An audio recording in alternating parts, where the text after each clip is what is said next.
তুমি নাইট ক্লাবে গিয়েছিলে, কোনো একটা লোককে তুমি হাত করেছো, আর সেই হাত করে আমার কোম্পানি টেন্ডার তো তুমি রিজেক্ট করিয়েছো। বন্ধুরা, গরিব ঘরের রাজপুত্র নাটকের ১৩তম পর্ব দেখে আপনারা নিশ্চয়ই চমকে গেছেন। মেঘলা এখন আর সেই অবহেলিত মেয়েটি নেই, সে এখন শালিমা বিল্ডার্সের দাপুটে মালিক। যে অনিক তাকে একসময় তুচ্ছ তাচ্ছিল্য করে বের করে দিয়েছিল, আজ সেই অনিককেই মেঘলার দরজায় হাত পেতে দাঁড়িয়ে থাকতে দেখা গেল। আজকের ভিডিওতে আমরা আলোচনা করব এই দাপুটে পরিবর্তনের পর আগামী পর্বে কি কি বড় টুইস্ট আসতে চলেছে এবং ১৪তম পর্বটি আপনারা ঠিক কখন দেখতে পাবেন। ১৩তম পর্বে আমরা দেখলাম মেঘলা তার বাবার সিংহাসনে বসে অনিককে স্রেফ এক তুড়িতে রিজেক্ট করে দিল। মেঘলার এই রূপ অনিকের কল্পনার বাইরে ছিল। বিশেষ করে শপিং মলে অনিকের মা আর বোন যখন চুরির অভিযোগে ধরা পড়ল, তখন মেঘলা যেভাবে ৫০,০০০ টাকা দিয়ে তাদের অপমান থেকে বাঁচালো তা ছিল দেখার মতো। মেঘলা পরিষ্কার জানিয়ে দিয়েছে তাকে যেন আর বৌমা বলে ডাকার সাহস তারা না দেখায়।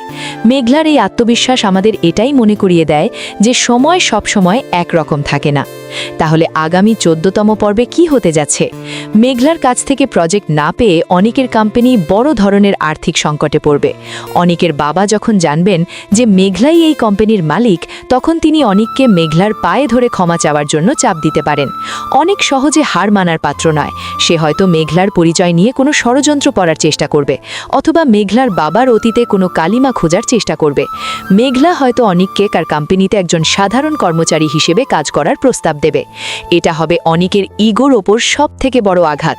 মেঘলা প্রমাণ করবে যে টাকা দিয়ে সম্মান কেনা যায় না, কিন্তু টাকা থাকলে সম্মানহানি থেকে বাঁচা যায়। আপনারা অনেকেই জানতে চেয়েছেন ১৪তম পর্ব কবে আসবে। সাধারণত প্র্যাঙ্কিং এন্টারটেইনমেন্ট তাদের নাটকের পর্বগুলো প্রতি সপ্তাহেই আপলোড করে থাকে, তাই আশা করা যাচ্ছে আগামী ৪ থেকে ৫ দিনের মধ্যেই আপনারা ইউটিউবে ১৪তম পর্বটি দেখতে পাবেন। মেঘলার এই প্রতিশোধ কি অনিককে বদলে দেবে, নাকি শত্রুতা আরও বাড়বে? আপনাদের কি মনে হয় কমেন্টে অবশ্যই জানান। আর ভিডিওটি ভালো লাগলে লাইক দিয়ে আমাদের সাথেই থাকুন। দেখা হচ্ছে আগামী পর্বে।